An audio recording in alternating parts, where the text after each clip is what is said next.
Saludos, gentes. Gracias por estar con Barcito FM. Este día vamos a tratar de darnos un vistazo al tema de las finanzas públicas. Y para eso, quiero darle la bienvenida a nuestro invitado de este día, a César Villalona, economista. ¿Qué tal, Franklin? Un gusto estar contigo. César, gracias por hacer espacio y la verdad es que vamos a tratar de aprovechar al máximo esta plática contigo. Voy muy rápido, César. Primero quiero meterte un tema que apareció ayer en la Asamblea Legislativa y está relacionado una vez más a la Dirección de Obras Municipales. ¿Qué significa esto que se aprobó ayer de que empiece o que continúe este ejercicio de la Dirección de Obras Municipales eh, prácticamente entregando su patrimonio y poniéndolo a disposición de empresas privadas? Sobre todo porque estamos hablando de un gobierno que ha tenido un discurso donde ha dicho que lo público debe ser superior a lo privado. Y estos mensajes son totalmente contradictorios. Cuéntanos en el plano económico cómo se interpreta esto. Bueno, esto se interpreta como un proceso de privatización de determinados servicios públicos. Hay muchas formas de privatizar. Una forma es vender una empresa pública. Cuando un Estado vende una empresa, como aquí se vendieron, por ejemplo, los bancos. Otra forma es cuando se venden acciones de una empresa, no se vende toda, como los ingenios azucareros en su momento. Otra forma es cuando servicio público que se da el propio gobierno pasa a ser comprado. Por ejemplo, un hospital que tiene servicio de rayo X lo cierra y ahora resulta que hay que comprárselo a privado. Ese es otro mecanismo. Otros son las concesiones. Y otra es a través de vínculos del sector privado con el sector público, como el que se acaba de hacer con estas alcaldías, con estos contratos con empresas privadas para que manejen los recursos que antes manejaban las municipalidades. Las municipalidades han perdido más de 500 millones de dólares. Desde que se dejó de entregar el FODE, porque primero se dejó de entregar de manera ilegal, una parte del año 2020, desde junio, hasta la nueva Asamblea Legislativa que tomó posesión el 1 de mayo, y todavía en junio del 21 no lo entregaban y en julio. Luego comenzaron a entregar una parte, luego lo modificaron y ahora le dan el 1.5. Entonces, ¿quién está haciendo el negocio? Empresa privada. Lo otro es que no tenemos acceso a la información pública. O sea, ¿qué empresarios son los que van a hacer el gran negocio con esto? No sabemos, porque la ley de contratación y adquisición pública no funciona. En el marco de la emergencia, ya, prácticamente dejaron de aplicarla, violando la propia ley. No rindieron cuenta. Luego la modificaron en el marco del estado de excepción. Prácticamente no aplica para hacer una cárcel, para hacer cualquier obra. La Asamblea Legislativa se ha estado reservando, los diputados y diputadas oficialistas acaban de aprobar que los viajes y otros gastos que hacen no nos van a dar información durante 7 años. Bueno, ellos terminan pronto, pero aprobaron 7 años. Eh, y en el caso de las obras municipales, tampoco. Aquí no hay información, más que los datos que tiene que publicar el gobierno de inflación, crecimiento económico, exportaciones, ingresos fiscales, porque son datos que no se lo puede negar a los organismos internacionales. Pero lo que tiene que ver con contrataciones, con compras, todo eso se está manejando bajo criterio de confidencialidad. Y además, el Instituto de Acceso a la Información Pública tampoco funciona. Está controlado por el gobierno, por el presidente de la República. Ahora, te quiero preguntar esto, César. Vamos a ver, el hecho de que le estén transfiriendo los recursos de la Dirección de Obras Municipales a una empresa privada que es Constructora El Salvador, no se sabe quiénes son los dueños, los propietarios o cuáles son los empresarios que representan esa empresa. Se ha hablado como rumor, pero se ha dicho que pueden haber como sean parientes de diputados, parientes de ministros, parientes de funcionarios, o sea, una cosa que no se entiende. Eso es válido. Y lo segundo que te quiero preguntar, esto también, ¿cómo deberíamos de interpretar en materia de ejecución pública este mensaje de que si acaban de, la dona es de reciente, pero el hecho de que le estén quitando sus recursos, su patrimonio, no implica que la están desarmando ya un instrumento que recientemente han instalado? Sí, lo último es un mecanismo privatizador. Eso es correcto. Agarran los recursos y luego ya prácticamente van a caer en manos privadas. Ese es su mecanismo. A lo mejor la DON pierde sentido y a lo mejor terminan liquidándola. Entonces, la municipalidad es un ente público. Lo primero es quitarle el dinero para una empresa privada y luego dárselo a una empresa perdón, para una empresa pública y luego una empresa privada. Ahora, o sea, eso es privatizar recursos públicos. Pero lo otro es que yo realmente no tengo ninguna información de qué empresarios están detrás de ese negocio. Hay empresarios de la construcción que están vinculados al gobierno, están vinculados al régimen. Y no estoy hablando de empresarios familiares del presidente o de la familia gobernante, sino que giran alrededor. Nosotros sabemos que están metidos en proyectos turísticos y en proyectos ahí, lo que están haciendo, por ejemplo, en algunos lugares arqueológicos, están metidos. Y en otras áreas. Puede ser que sean ellos, pero el asunto es que no podemos pasar de rumores, porque no tenemos posibilidad de comprobarlo. ¿Dónde podemos conseguir la información? La DON no la va a dar, el Ministerio de Pública no la va a dar.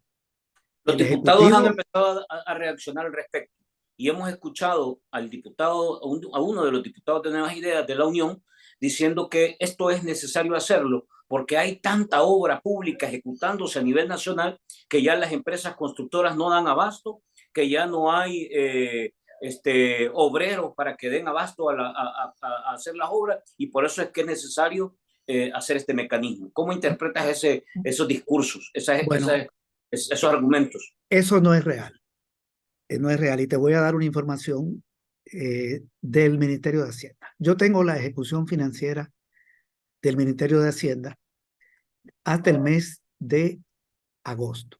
Se llama ese documento, si alguien lo puede conseguir en el portal de transparencia fiscal del Ministerio de Hacienda, se llama Aspectos Principales de la Ejecución Presupuestaria de Gasto a agosto de 2023. Fíjate que más o menos está actualizado, estamos en octubre. Ok, agosto. ¿Qué dice ese documento?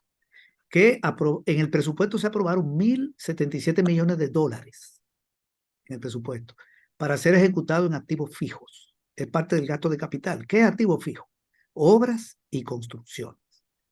Un Lo activo que se llama fijo, inversión pública. correcto, inversión en obras y construcciones. Hay otras inversiones, por ejemplo, en capital humano, también se lo ponen como inversión, pero eso es pequeño. Entonces, obras y construcción, inversión pública. Bien, ¿cuánto se ha ejecutado? De los 1.077 millones en 8 meses. 8 meses es el 2/3 del año, 67% del tiempo. El año tiene 365 días, ya va el 67%, tiene 12 meses, ya van 8. Han ejecutado 120 millones, el 11% de lo aprobado, el 11%.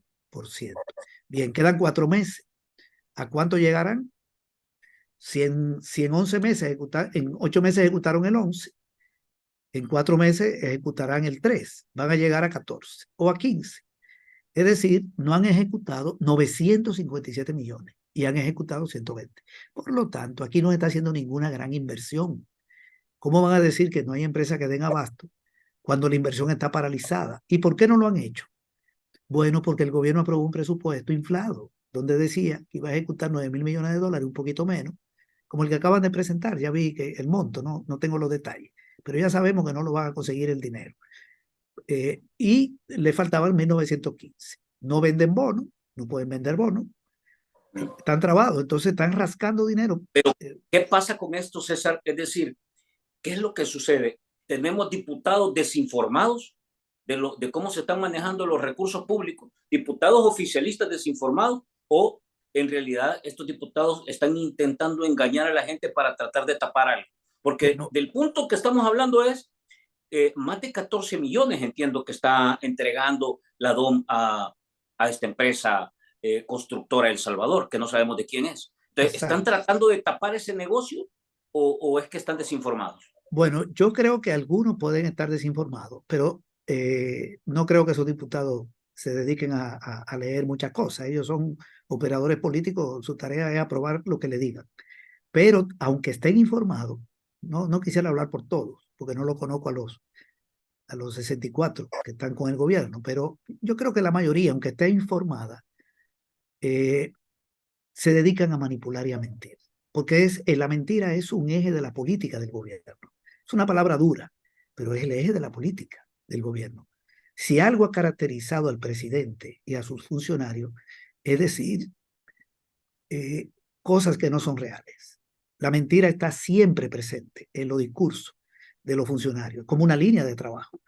Entonces, para justificar un negocio privado, donde no sabemos si alguno de ellos está metido, o empresarios que están vinculados alrededor del régimen, no sabemos.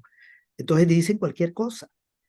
Y esos diputados no se dan cuenta de que el gobierno ha ejecutado 120 millones y le faltan 597. Es decir, que si algo caracteriza a este gobierno es no invertir el presupuesto aprobado en lo que dice que va a invertir. Fíjate que el presupuesto de desarrollo local y de turismo de esos dos ministerios han ejecutado el 36%. Y el presidente todos los días está diciendo que aquí está creciendo el turismo y que están fomentando el turismo. Han invertido el 36%. En salud y educación han invertido el 52%. Ya debieron llevar el 70%, 65%. Y en obras públicas han invertido el 44%, el 42%. Y en vivienda 44%. Estoy hablando ministerio, vivienda, obras públicas que están vinculados con la construcción. Entonces, ¿cómo me van a hablar de un exceso de inversión pública y una falta de capacidad para invertir? No, aquí no hay un exceso de inversión. Esto César, tú desde el plano más económico, y estamos hablando de cómo los recursos públicos pasan a un diseño más privado, que tú estás planteando que esto ya es literal privatización, para moverlos a destinos que se desconocen.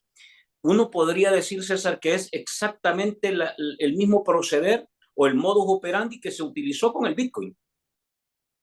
Correcto. Sobre el Bitcoin hay alguna información que conocemos y hay otra que es pura especulación. Hay alguna serie de datos que por ahí andan de personas que le dan seguimiento o del mismo gobierno con lo que yo no me comprometo porque no tengo fuente, porque para mí el Twitter del presidente no es una fuente. Del Bitcoin, ¿qué sabemos? Bueno, que el BESI le dio 90 millones, lo compraron, lo regalaron en $30 a la persona en Bitcoin y que el BESI le prestó otros 150 millones para cuando las empresas que recibieron el Bitcoin lo mandaran a Bandesal y le diera los dólares. O sea que el Estado ha perdido más de 200 millones de dólares entre regalar y hacer la conversión. Para colmo, una conversión mal hecha, porque compraron un Bitcoin a 47,000 dólares y cuando le llegó ya estaba en 26,000, 27,000. Y parece que ha perdido dinero. Pero fuera de ahí es una cantidad de desinformación. Nosotros tenemos posiblemente el gobierno menos transparente de la historia de este país. Y la falta de transparencia implica que puede ser un gobierno extremadamente corrupto. Yo no tengo pruebas, pero podemos decir que hay muchos indicios de corrupción. Porque si no tenemos acceso a la información, fíjate que en los gobiernos del frente se creó la ley de acceso a la información pública y se creó el Instituto de Acceso a la Información Pública. Y con este gobierno la ley prácticamente no existe y el instituto no tiene ninguna funcionalidad. Podríamos decir, César, que esto que estamos viendo ya, estas señales de la DOM, tendrá casi el mismo puerto, el mismo destino, el mismo desenlace de lo del Bitcoin. La DOM es otro proyecto fracasado que le va a costar mucho dinero al país y que no le va a dar ningún resultado. ¿O ves tú que todavía hay cosas positivas que se ven en el proyecto de la DOM? Yo creo que la DOM, si sigue funcionando, va a ser para manejar un dinero en beneficio privado, y con muy poca capacidad de ejecución, pero también eso podría terminar cerrado y privatizado todo ese proceso. Eso es lo que yo veo, porque no, yo no le veo ninguna otra funcionalidad. Hubiera sido mejor que las alcaldías se quedaran con esos 500 y pico de millones y lo ejecutaran, porque había que dárselo, porque era obligación del Ministerio de Hacienda entregárselo. Y la alcaldía hace un puente, un mercado, repara un mercado, hace un camino vecinal, hay una obra. O la parte que iba a Cato Corriente, bueno, la gente gasta ese dinero y la economía se dinamiza. Pero si se lo está dando a una institución que lo que hace es una ejecución chiquita y una ejecución no transparente, entonces hay un efecto doble. Primero, menos inversión. Y segundo, posiblemente una alta corrupción pública. En teoría, la DOM debería entregar 786 obras al cierre de este año. ¿Hay algún dato de cuántas obras habrá ejecutado la DOM? No, yo no tengo el dato de lo que ha ejecutado, pero el Adón debió manejar este año más de 360 millones, como 360 millones de dólares. Y toda la inversión en activos fijos son 120. Y esa inversión no es solo del Adón. Yo creo que la DON debe haber invertido este año unos 40 millones. Y porque hay otra inversión de esos 120 millones que no le corresponde a ellos. Por ejemplo, Obras Públicas hace un paso a desnivel por aquí, puede hacer una carretera. Hay otras inversiones que no responden César, a... O sea, ahí no hay ejecución. Ahí lo que sí. hay es despilfarro de recursos o no lo han recibido porque el gobierno está en bancarrota y le da una parte. César, muy rápido. Estamos básicamente cerrando, hoy es octubre, le quedan 2 meses a este periodo fiscal.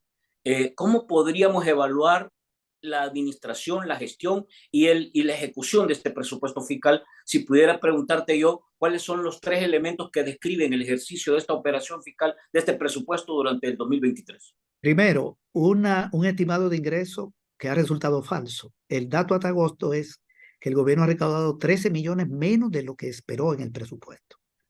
Esperaban una recaudación, porque eso está establecido, la recaudación por mes. Y ahí aparece en el dato del documento de Hacienda. Han recaudado menos. Eso quiere decir que la economía no va bien. O que hicieron un estimado incorrecto. Segundo, no han logrado vender bonos. Por lo tanto, no han conseguido más de 1.000 millones que necesitaban, como 1.500. Y al no hacerlo, y ya sabían que no lo iban a vender porque no tienen acceso al mercado de capitales, de bonos en el exterior, decidieron aprobar una ley en diciembre de pensión para que el gobierno no le pagara 570 millones este año a las AFP de los fondos que administran de la gente. Ahí se quitaron una parte. Y lo otro es, ante ese desbalance, dos decisiones. Paralizar, o tres, digamos, no pagarle, ya lo dije, a las AFP. Segundo, frenar la inversión pública, terriblemente chiquita, 11% hasta agosto de la inversión. Y lo otro es comenzar a agarrar dinero de otras instituciones. Cerraron el INJUVE, 4 millones. Cerraron el INSAFOR, 30 millones. Eso no le va a resolver el problema financiero, pero están desmantelando instituciones públicas. Este gobierno está debilitando al Estado y van a venir más cierres de instituciones públicas. Este gobierno ha cerrado 16 instituciones públicas. Yo tengo ese dato, sin incluir el cierre de las alcaldías, o sea, la eliminación de más de 200 alcaldías. Estoy hablando de instituciones públicas. Y eso es Lo producto, último que César, cerraron fue migrantes. Hasta y eso eso, lo, César, eso es producto de la asfixia de recursos que está teniendo este gobierno. esa es una parte, el problema financiero, que tiene mucho que ver con la corrupción, porque la Corte de Cuentas cuestionó 1.000 millones de dólares del presupuesto del 2020, que no tenían soporte contable. Hay que recordar siempre esto, que no dejaron a los auditores entrar al Ministerio de Hacienda y se quedaron afuera del ministerio. La policía no los dejó entrar. Hay que recordar la renuncia del ministro anterior en el 2020 y del viceministro. O sea, que hay demasiado, o sea, que esta problemática financiera, ahí detrás ahí hay indicios de corrupción. Pero lo otro también es que el cierre de instituciones públicas implica procesos privatizadores. Cuando, por ejemplo, un gobierno cierra el IRA, como se hizo en el gobierno de Arena, el Estado deja de comprarle a los productores el 25% de la cosecha de maíz y frijol. Entra un ente privado, el Coyote, a hacer el negocio con el productor. Entonces yo salgo, el Estado sale y entra el privado. Ese es otro mecanismo de privatización. ¿Y quiénes son los que se benefician de esto? Bueno, ahí es donde tenemos el problema, que no tenemos información de los personajes que están beneficiando de todo este tipo de cosas.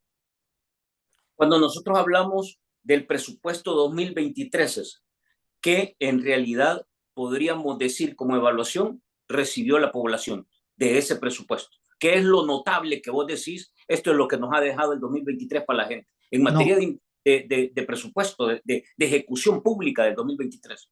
mira, notable no veo nada. El gobierno gastó, pagó los salarios de los empleados públicos, eso es una obligación. Mantuvo determinados subsidios al gas, a la energía, eso es herencia. O sea, eh, sería el colmo ya que no pagaran a los empleados públicos, que no pagaran los salarios. Eso es normal, los gastos normales que hace un Estado. ¿Qué hay de espectacular? No hay nada. Ahora sí tenemos cosas muy negativas. Por ejemplo, el vaso de leche estaba aprobado, que lo iban a dar 2 veces a la semana en las escuelas. Finalmente no lo están dando. Está fuera. El cierre de instituciones como el INJUVE y el INSAFOR, eso está fuera. El ahogamiento de las municipalidades y el cierre de municipalidades. Los 7 pasos de niveles que estaban en el presupuesto, creo que van a inaugurar uno. todavía no arranca el Rosales.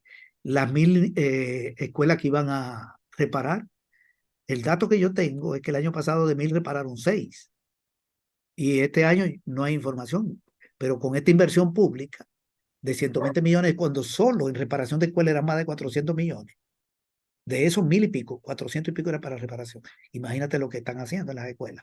Las 2 sedes de la Universidad de El Salvador no la construyeron.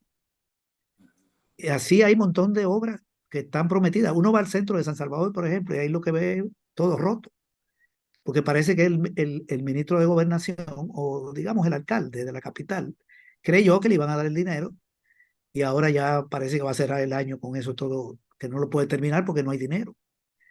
Entonces, yo no veo nada notable en términos de obras. No arranca el bioducto, aquí no hay aeropuerto, aquí no hay tren del Pacífico. Yo no sé, todos los Pregunta, gobiernos algo hacen, todos los gobiernos hacen una reparación de una calle, la pero pregunta que la gente hace, porque acaban de inaugurar un espejito ahí en El Salvador del Mundo, pero la pregunta que por lo menos muchos nos estamos haciendo de manera reiterada, ¿dónde está el dinero? Porque le han metido una enorme cantidad de recursos a partir de deuda 2023. ¿Dónde está el dinero? bueno, una parte del dinero puede estar mal usado en términos legales, digamos, puede haber corrupción. Y hay otra parte que no la consiguieron, una parte grande, estamos hablando de cientos de millones, y otra parte que no la consiguieron y se han visto obligados a bajar la inversión, a no ejecutar el presupuesto aprobado. Hay una mezcla de mal uso y de no lograr el financiamiento. Y hay instituciones que están gastando más de la cuenta. La Cancillería ya se gastó el 70% del presupuesto, el 72%. Uno se pregunta para qué sirve. Se ha gastado más de la cuenta. Lo mismo el Ministerio de Seguridad y la Fuerza Armada, el Ministerio de Defensa. Entonces, hay prioridades. La propaganda, también hay un gasto excesivo en propaganda. Lo que uno no ve son los gastos buenos. Por ejemplo, la beca para los jóvenes, la beca Dalton, 2 millones en el 2020, cero. 2 millones en el 2021, cero. 2 millones en el 2022, cero. Y finalmente eliminada en el 2023. Para no hablar de un montón de programas que han estado cerrando. Los últimos son estos del INJUVE, porque ahí se van varios. Entonces, hay una mezcla de problemas financieros, mal uso de los fondos, prioridades para fines políticos, electorales, para levantar la imagen del presidente, para hacer campañas al exterior, y va a haber dinero para mis universos, que no sé cuánto van a gastar, que eso, bueno, eso no sé de qué le sirve al país, un concurso como ese. Pero bueno, a lo mejor hay un cálculo de que al pueblo le gusta, no sé si al pueblo le gusta en ese tipo de eventos, porque hay elecciones pronto. 2024. Veamos un poco la perspectiva. El ministro de Hacienda, el nuevo ministro de Hacienda, llegó a la Asamblea, dio unas declaraciones que yo creo que suenan más a manejo populista otra vez, ¿verdad? Para decir vamos a socar el cincho y tiró señales ya del presupuesto que viene. Dijo que no va a haber contrataciones, que no va a haber aumento de salario, pero bueno, sabemos que la Corte Suprema de Justicia, desde que llegaron los magistrados que son afines al Ejecutivo, el primer acuerdo fue $2.500 cada uno, la Asamblea, los diputados se aumentaron 2.000 para gastos de funcionarios, etcétera. Pero eso no se recorta ni se mueve. ¿Cuál es tu lectura de este mensaje que dio el ministro de Hacienda respecto al nuevo presupuesto? ¿Y de qué Muy están bien, hablando? muy bien. Yo no tengo los detalles, pero hay algunas cositas que podemos decir. Primero, el presupuesto es prácticamente el mismo de este año. Vi el monto y el aumento es 1,8%. Es lo mismo, 9.000 millones, prácticamente. Segundo, ese dinero no lo consigue. Apareció que van a recaudar 6.700. Eso es lo que le van a dar los impuestos. Por lo tanto, necesitan un poquito más de 2.000. ¿De dónde va a salir ese dinero? No tienen préstamos aprobados por 2.000 millones. Podrán tener préstamos aprobados por 200, 300 millones. No lo van a ejecutar. Lo otro es que esa declaración de que no hay aumento salarial es peligrosa, porque está el escalafón de salud y está el escalafón de educación. Tienen que hacer un ajuste al personal docente. Y en salud, lo que ellos decidieron fue que no se lo iban a dar a quienes tenían más de $3.000 de salario en el Ministerio de Salud, que es un aumento salarial automático que se hace, el escalafón, por el tiempo laboral y por alguna evaluación. Entonces, si no aumentan el salario en salud, no van a dar el escalafón. ¿Verdad? Él ha dicho que no va a haber aumento salarial. Esas declaraciones expresan que tienen muchas dificultades financieras, muchas dificultades. No quieren aumentar la compra de bienes y servicios, los salarios, que son los grandes gastos. Y yo tengo información de que están negociando con el Fondo Monetario Internacional. Han retomado las negociaciones y posiblemente el fondo le esté poniendo condiciones, porque el fondo le puede hacer un préstamo para ver cómo salen del hoyo en el 2024. Por lo menos la mitad de lo que necesitan, 1.000 y pico de millones, de los 2.000 y pico que van a necesitar. Pero el fondo tiene que garantizar que se le pague, tanto al fondo como a la banca, mundial y nacional. Y para eso le impone medidas. Creo que le está planteando que tienen que olvidarse del Bitcoin, que tienen que subirle al IVA, que recortar el subsidio al gas, no aumentar salario, no aumentar la compra de bienes y servicios. Es decir, el gobierno se ha metido en ese problema, ¿verdad? El fondo presta y dice, bueno, yo pongo condiciones. Lo otro es que no negocie con el fondo y lo que va a venir es un año de una inversión pública por el suelo. El 2024 va a ser muy malo. Yo creo que el gobierno, negocie o no negocie con el fondo, va a aplicar un programa de ajuste, porque ya no le da más la finanza. La deuda pública, el último dato que tengo hasta agosto, es 26.240 millones de dólares, y el gobierno del FMLN entregó una deuda pública en junio de 19.200 millones. Estamos hablando de un aumento de 7.000, un poquito más de 7.000 millones, más de 30%. Y en un país donde está aumentando la migración, donde está aumentando la pobreza, donde todo está caro y donde no hay empleo. Fíjate que tengo el dato de empleo del Seguro Social de mayo, no el de junio. 970 personas trabajan en el sector público y privado del sector formal. ¿Cuántos trabajaban en noviembre? 970. ¿Cuántos trabajan en mayo? 970. Se perdieron 1.000 empleos en el sector privado y se crearon 1.000 en el público. De manera que está igual. Y en Sí. junio una maquila cerró y despidió 1.000 mujeres, pero no hay datos de junio. O sea, no hay nada, no hay empleo, no hay mejores salarios, no hay nada. Pero la deuda creció en 7.000 millones. Entonces, y ya no es sujeto de crédito de la ¿Cuál banca debería, internacional. cuál debería ser? Porque francamente, este año ha sido un año muy duro, César. Duro en el sentido del análisis, de la crítica sobre las finanzas públicas. Y vimos que el gobierno prácticamente se taponeó los oídos y siguió en su esquema, sin escuchar a nadie. ¿Cuál debería ser en realidad en este momento de crisis? Porque podemos seguir echándole la culpa a la guerra en el exterior, a la situación en Estados Unidos, y ahí políticamente se le puede pasar un ciclo más al país. Ahora, ¿cuál debería ser la prioridad o el enfoque de este nuevo presupuesto si es que estuviéramos pensando en un enfoque más de país? Bueno, si el gobierno hiciera lo que se prometió en el plan Cucatlán, porque hay un plan de campaña electoral, no de gobierno, pero de campaña, pero que se podía plasmar en un plan quinquenal, digamos. Este gobierno no tiene plan quinquenal, no tiene nada, pero el plan Cucatlán yo lo conozco y se le vendió al pueblo. Ahí se dice que sí va a ser una reforma tributaria progresiva. Eso quiere decir recaudar de los que más tienen. Hay algunos impuestos, incluso que lo está apoyando el Fondo Monetario, como el impuesto predial y el impuesto al patrimonio. No son malos, no alteran los precios, van a lo que tienen. Bueno, tiene la correlación. Ahí hay un mecanismo para conseguir dinero. Vamos a Segundo, ver, entonces tú planteas uno, hay que entrarle a una reforma tributaria progresiva que y paguen quitar, más lo que más tienen. correcto. Hay ¿Cuál impuestos que sería otra medida? no van a hacer pobre a ningún oligarca, Sí, incluyendo sí, a la sí. familia gobernante. En este Segundo, momento, el gobierno ha decidido no tocar al sector, digamos, que mantiene los mayores niveles de riqueza en el país. correcto, pero lo prometió en la campaña, Pero ponerle la impuesto práctica no, a lo en más la rico. práctica ha hecho otra cosa. Ok, entonces, Claro que es es 5 años. correcto. Pero bueno, ¿qué debería hacer? Bueno, Sí. yo le diría que cumpliera con la promesa del Plan Cucatlán.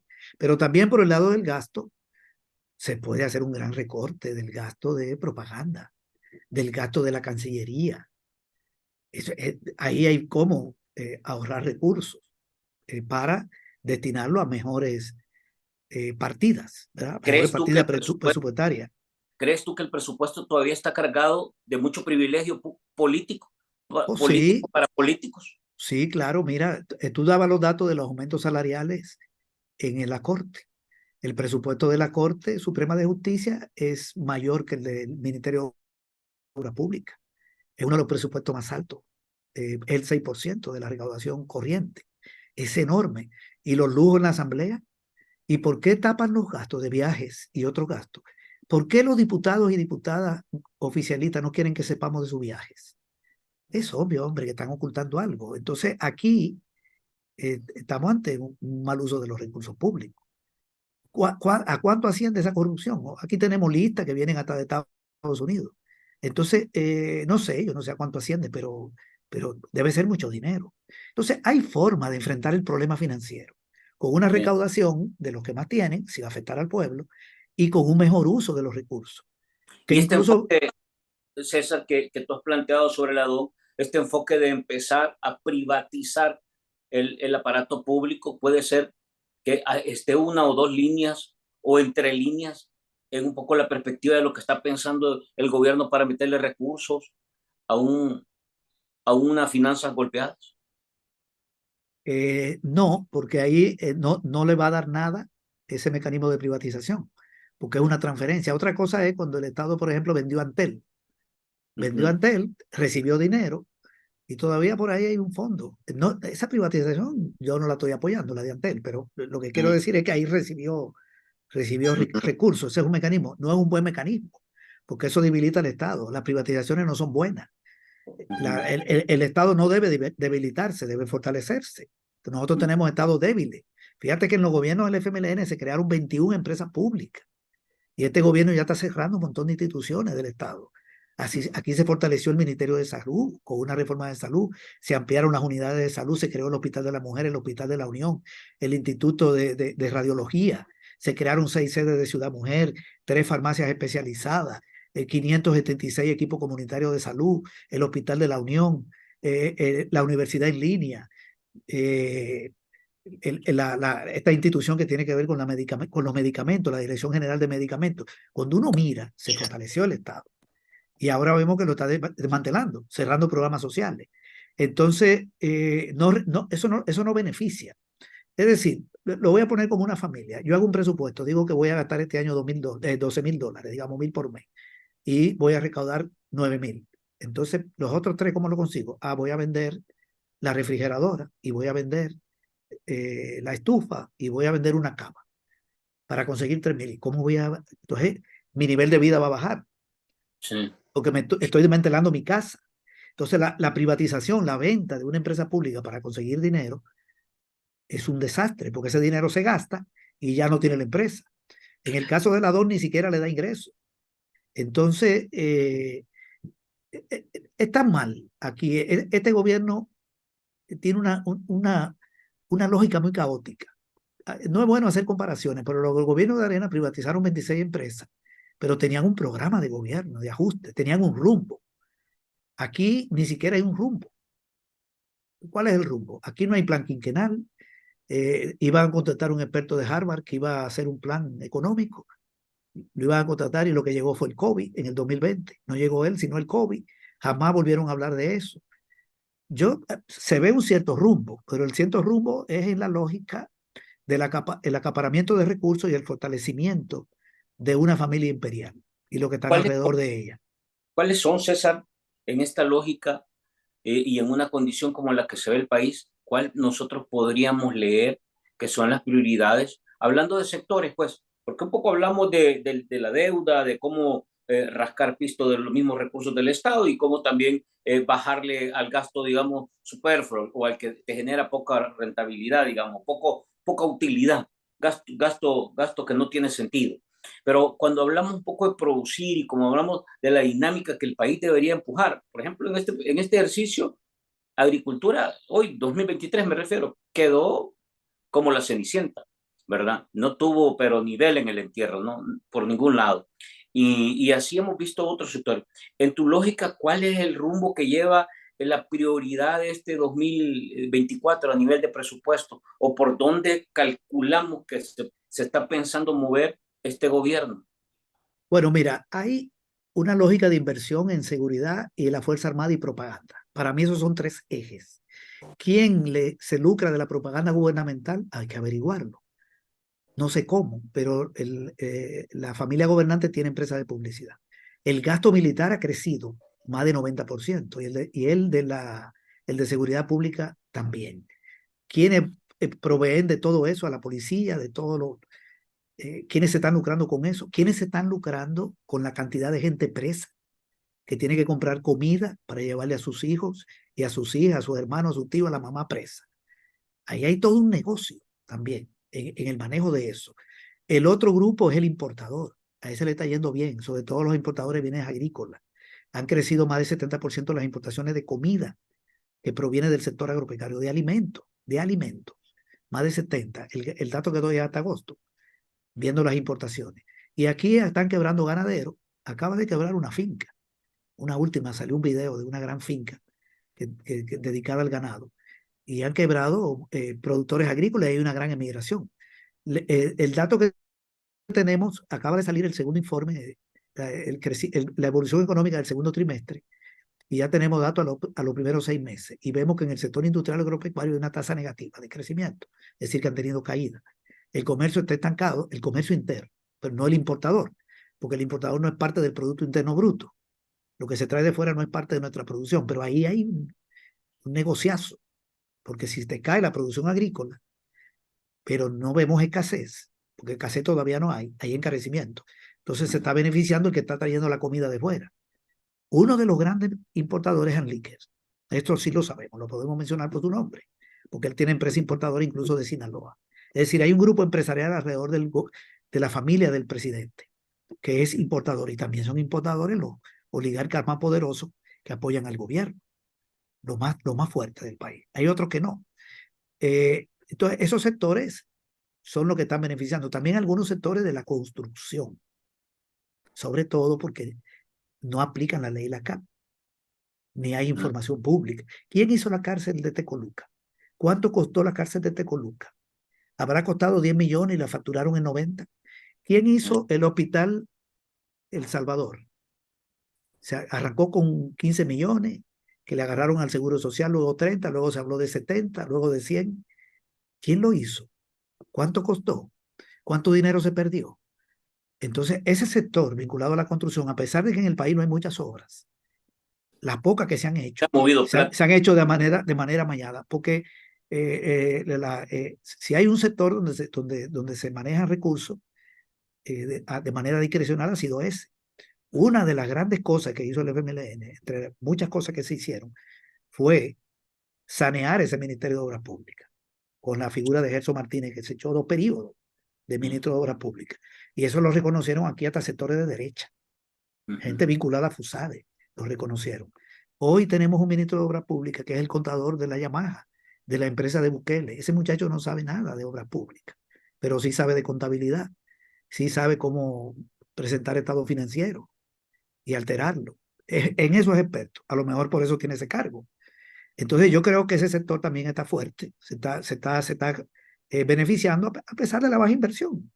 Pero una inversión, digamos, de 120 millones, si de esos 120 millones se perdieron 40, no es una mala cifra, ¿verdad? Para lo que se lucra. ¿Hay forma de detectar eso o en algún momento, no sé, o simple y sencillamente ya no tenemos posibilidad de saber qué pasó con todo ese recurso, con ese Yo, fondo, con ese dinero? yo veo eso muy difícil mientras este régimen continúe. Mientras esté Bukele de presidente, si continúa, un fiscal de él vinculado a impuestos por el presidente y un sistema judicial y una PNC que tampoco va a investigar nada, ni siquiera los delitos, que no le conviene, es muy difícil. Y si tiene mayoría en la Asamblea, entonces no va a funcionar el Instituto de Acceso a la Información Pública. ¿Dónde me quejo? Vamos a suponer que yo tengo una queja en este momento. Aquí no hay dónde quejarse. ¿Dónde me voy a quejar? El fiscal no me va a resolver nada. El órgano judicial tampoco. La Corte de Cuentas ya la van a controlar o la controlaron. El Instituto de Acceso a la Información Pública, eso no tiene ningún sentido. En las instituciones del Estado no dan información, no me la dan a oír. Y si le pongo la demanda en el instituto, ahí terminó. Se protegen modificando la ley para reservar gastos. ¿De dónde sale que un viaje es un gasto reservado? Un gasto reservado es un gasto relacionado con la seguridad del Estado. La seguridad del Estado. Si Entonces, hay una eso sí, política de proteger al funcionario. así Este, es. Yo recuerdo que yo estuve en el Consejo de Salario Mínimo durante el gobierno de Serena y estuve representando al Estado por el Ministerio de Economía cuando hicimos aquel aumento salarial del 2017.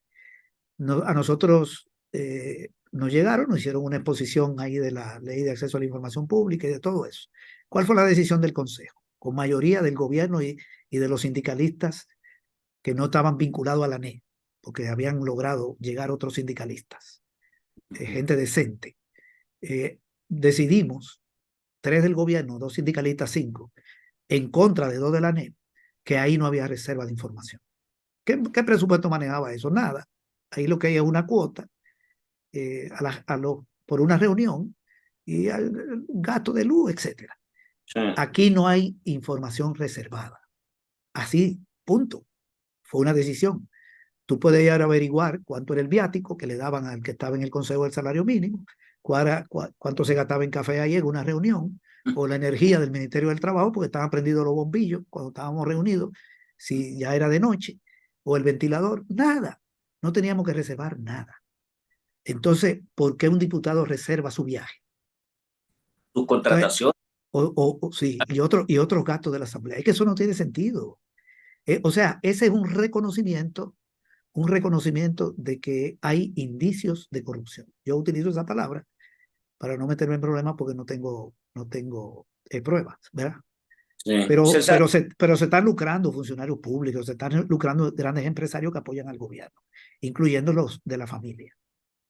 César, vamos a quedar, si me lo permites, para los próximos días, hacer una exploración ya mucho más fina, digamos, precisa sobre el presupuesto. Espero que lo puedas conocer en estos días, porque entiendo que ya se presentó, pero sigue siendo reservado. O sea, por lo menos nadie tiene acceso, ¿verdad? A propósito, esa es otra violación. Yo hablé con una diputada del FMLN y me dijo que no lo tiene. Pero ¿cómo es posible? Tienen que presentarlo el 30 de septiembre más tardar. No está en la página web y no se lo dan a un diputado o una diputada elegida por el pueblo. Cuando eso es una ley, cuando se aprueba ya es una ley y quien aprueba las leyes es la Asamblea. Hoy Hoy qué estamos fecha, a cómo, hoy qué estamos a fecha, 5. 30 de octubre es. El día último para presentarlo en la Asamblea es el 30 de septiembre, pero Ah, estamos a 5 de octubre y ok. no lo tiene la ¿Y, diputada. y cómo lo Yo me meto en la no lo- página web del Ministerio de Hacienda y no lo encuentro. Sí, es que es un esquema de este gobierno de esconder todo, de bloquear que la gente tenga acceso a lo que están intentando, ¿cómo se llama?, armar. Todo lo hacen de manera conspirativa, por debajo de la mesa, a oscuras o a espaldas del pueblo. Y lo más seguro, porque cuando uno hace las cosas escondidas, es que algo malo está haciendo. Por lo menos tenemos derecho a dudar, ¿verdad? Sí, Porque, hombre. porque eso no tiene ninguna lógica. Ese presupuesto, ahí en el presupuesto va a aparecer cuánto van a recaudar y cuánto van a gastar, Ujú. ¿verdad? Y la recaudación, ¿de dónde viene? De lo que pagamos nosotros dos y todo el mundo, incluyendo los diputados. Todo el que compra paga IVA. Entonces yo tengo derecho a que me digan, No sé, ¿no? ¿verdad? A conocer eso porque el salario de los diputados sale de lo que pagamos nosotros. Y de Totalmente. Bukele cobra porque nosotros pagamos IVA. César, te agradezco el tiempo. Quedemos pendientes para ver cuándo se pueda conocer esta información y orientar, tratar de orientar a la gente. La verdad es que la información en la medida que fluya, que la gente tenga acceso y sobre todo cuando son análisis mucho más acabados y mucho más profesionales, creo que orientan mejor y hacen que la gente analice, dude, despeje, porque yo sí creo que uno no debe de creer en lo que se le dice de manera ciega o de manera torpe. Al menos debería de dudar un 50% de lo que le están contando. No importa quién se lo cuente, pero eso es lo que Correcto, sí, sí, deberíamos eso hacer. es correcto. Y nosotros siempre vamos a tratar de manejarnos con información pública, ¿verdad? Correcto, Por ejemplo, cuando dábamos los datos de inversión, citamos el documento. Vamos a agarrar el presupuesto y ahí están las cifras, la vamos a analizar, ¿verdad? perfecto. Ahí no hay nada que manipular, ahí vemos los datos. César, te agradezco nuevamente. Abrazos. Encantado, un abrazo. A ustedes, amigos, nuevamente gracias por estar con Barcito FM. Nos quedamos hasta acá y nos vemos en la próxima.